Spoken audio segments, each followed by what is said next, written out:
Hey guys, Matty231 here, bringing you a new project, my 1999 E55 AMG. Now this car's done 256,000 Ks and it's a pre-facelift, as you can tell by the back of the car. Now this video is going to go through just many different things I've done on the car all in one video, so it's nice and straightforward. I'm not going to tell you how things are done exactly, it's more just an overview of restoring this car back to its original condition.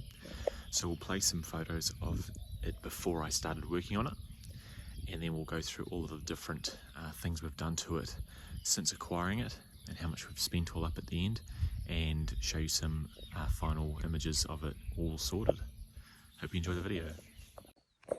Hey guys, Matty again. Just before we start the video, just initial impressions of the car when I first got it. So overall, it's done 256,000 Ks as I said, so that's 180,000 miles, 170,000 miles. Its condition overall for that mileage is probably not too bad really, but it's still pretty bad in it's still pretty bad in sort of how I like to have my cars. For example, no floor mats, one random AMG floor mat up here, and things like engine trays are missing underneath. All the engine trays are missing, so I'm trying to find those.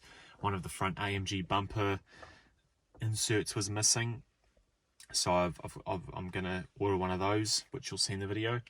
And yeah, just a bunch of stuff that's not right with it. Driving impressions quickly. I've got, as you might know if you look at my other videos, I've got a W210 E55 AMG, a 2004, and a 2006 E550, just standard E-Class, both V8, one's a supercharged, and I'm amazed at how much more evolved the W211 is. It's in a different era of car to this version of Mercedes. Like, this is the classic, more analog 90s sort of Mercedes, whereas the 211 E55, for example, is just honestly miles ahead of this in every way. Like, drivetrain transmissions even a bit more improved, even though it's still a 5-speed 5G. Engine responsiveness, suspension and ride, and airmatic suspension and SBC brakes. Not necessarily that those are all good things. I like them, but not everyone likes them. So it's just, yeah, it's a fun car to drive, and it's nice and chilled, and it's just, in my view, it's a lot more of a cruiser. Whereas the 211 E55, you're sort of always wanting to floor it and go fast, whereas I think this 210, and it would have been engineered like this, would have just been a cruiser that's got the power to get up and go when you need it. So as a cruiser, the 210 I think is going to be better than the 211. But if you really want the speed and even the handling, I think the E55 211 handles better than this, then you probably want the 211 if you want something a bit more performance orientated, dare I say it, because the 211 really isn't performance orientated when you compare it to like the BMW M5. But yeah, that's just my opinion. You guys might have a different view, whatever. And also, build quality of this car is actually pretty good. I think the 210's a pretty well built car. The only thing that I've so far picked up that I'm disappointed with is things like, you know, this trim here. I need to replace it. Some of it's fine, like this part's good, but this is trash. Like, this is just, it looks like someone spilt water on here and it's all sucked it up and it's cracked and it's just, it's shit, to be quite honest with you. But it's all pretty still solid. Like, this whole interior is a lot more solid in terms of pushing things and trying to make noises. Like, you know, this is pretty rubbish, this is pretty trash, but the general componentry in the car is good quality. You know, it's high quality materials. Even like these door handles are metal, whereas in the 211 I think they're well, I know they are like a plastic coated chrome. Plastic coated chrome, a chrome coated plastic. So yeah, and stuff looks like, it looks a bit cheaper and tackier in here, like it's all a bit old school buttony looking, but it's all pretty, you know, everything's nice and tactile, I guess you could say, which is cool. And just start it up quickly. Oh yeah, I'll reveal that in the video. I won't go into detail now because otherwise I'm spoiling it. Yeah, it just chills out, it just cruises. Nice quiet M113. Anyway, that's a quick intro, guys. Let's get straight into fixing some of the things and move on with it.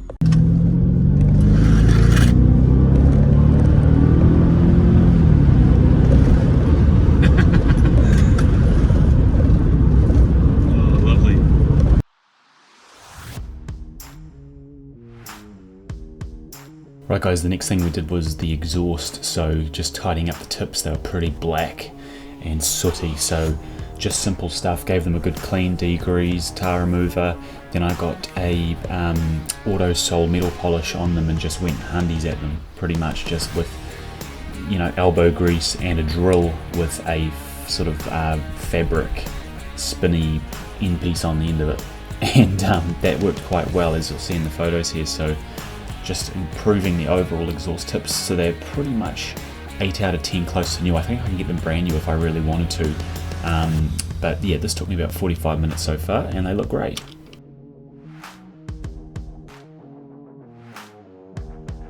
So for the headlights, we just did the simple thing, we masked them off and then we did a light cut on them and then polish.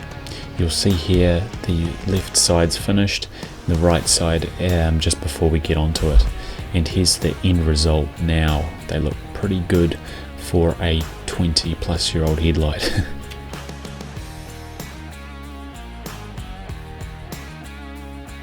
So I've just started with the basics for now. I'm pulling off all of the cowls by the windscreen.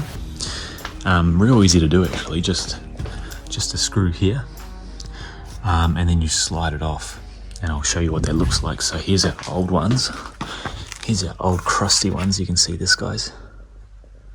The seal wrecks on it. And then I've got these brand new ones. Pretty cheap actually. Nice and affordable, only like 30 bucks each. These were built in, when was this one built? 2004. Damn, those are old. Surely that's wrong. The date stamp on it's 2004. Whereas the date stamp on this one is, so these are the originals, these are 1998. Yeah, see, look how filthy they are. And crusty. Pretty useless. But yeah, they've only got one screw each. So those are there, so that's fine. So we don't need these old crusty ones anymore. Throw those out. But what I've also done is taken off the I guess the part behind the cowl. So the part that separates the actual in here. So we've got our I think these are our air filters in here for the aircon. Again, just all dusty and just old, nothing's ever been cleaned, and you wouldn't have expected it to really. But yeah, look at my fingers, filthy. I've cleaned this already. I thought the aircon filter was in here, but it's actually where the ECU is. I've pulled that off back out there, which is that part there. This part I'm gonna probably leave in the car, but I'm gonna give it a good clean and we'll get it all shiny and then we'll start the video again. Is this not satisfying, guys? Look at this. This is like the easiest way to tidy up the dirty old car. Look at that. No fancy chemicals, just a bucket of water and all this crap and gunk. And even look, I'm actually happy to see the paintwork under here is actually, look, still real nice. I'll go gentle though, I don't want to scratch the actual paint itself, but we're going to clean this right up. And I've already wiped in here. We're going to put some plastic protector on it and silicone and make it mint. Alright guys, partway through the video, look at how good that's looking. Nice and clean and shiny and looks brand new now. Taking the wiper motor off. So take the cowl off, there's 3 on this side, 2 screws on that side. And then there's this little plastic sleeve that is here and it clips on down here. You just pop it and slide it out. Then you've got your bolts, 1, 2, and then 3. So yeah, unbolt that, unplug it here, make sure you undo your battery first, and then this will slide right off. And so progress on the wiper blade system in the E55. So we've taken it out, and I'm new to all this. One thing I noticed if you're doing it, just this bolt here, this like holds this onto the I guess the sort of hydraulic ram as I call it. So just tighten that up because you might find it loose, but now it's all tight. I've tightened that up with the Allen key. I've cleaned all of this like sort of ram piece, and I've put some new grease on it. I've also put some like lube, some like dry lube. What do we got? This stuff here, multi-lube gel. Because these run on these little bearings here, and these run along these little rails.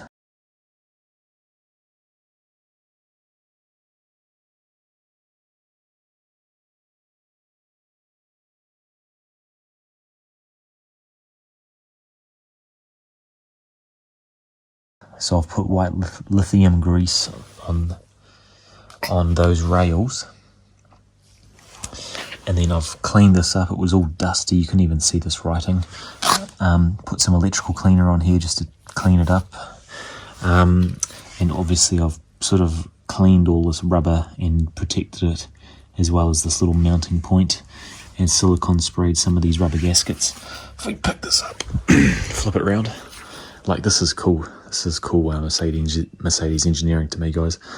All of these, I've just put the same lube on, and put some silicone on some of the rubber parts, including that part there, which is a rubber sort of dampener, I imagine. So I've put some on there. And yeah, so she's all good to go back into the car now. But before we do that, this is why I actually took it off, is look at all this shit. Excuse my French, but look at all the rubbish in here. It's disgusting. Whereas over there, it's all clean and nice and black. So let's get that cleaned up and then chuck our window motor back in.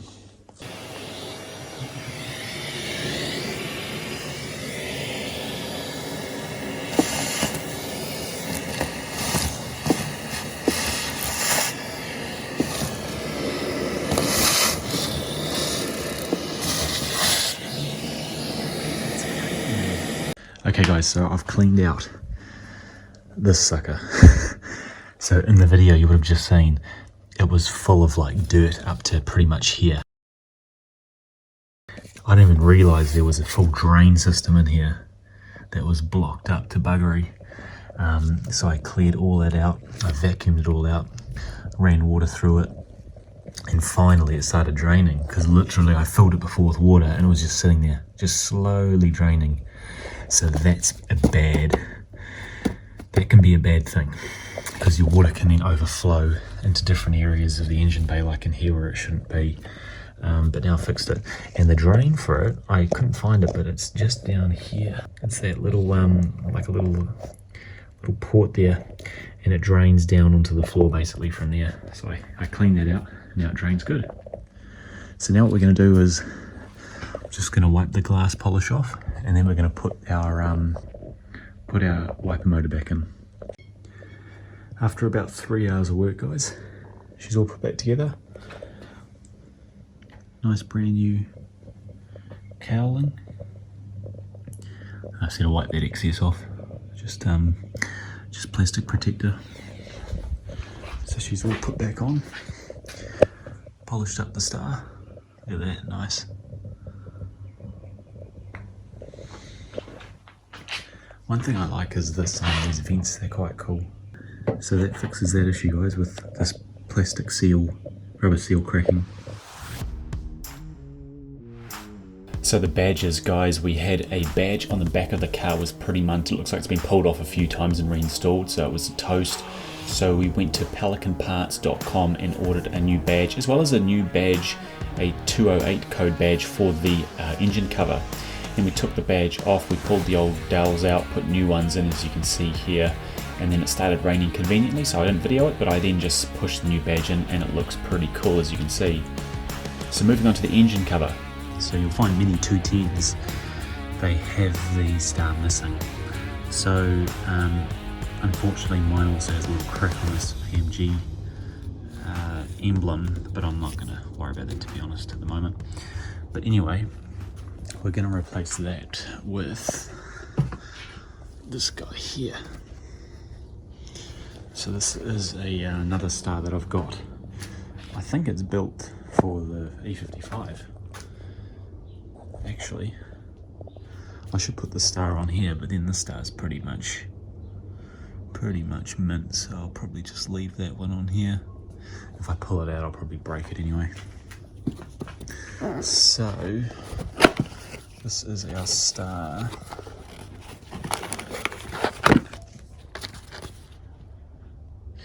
So basically, a few sources online tell me that I can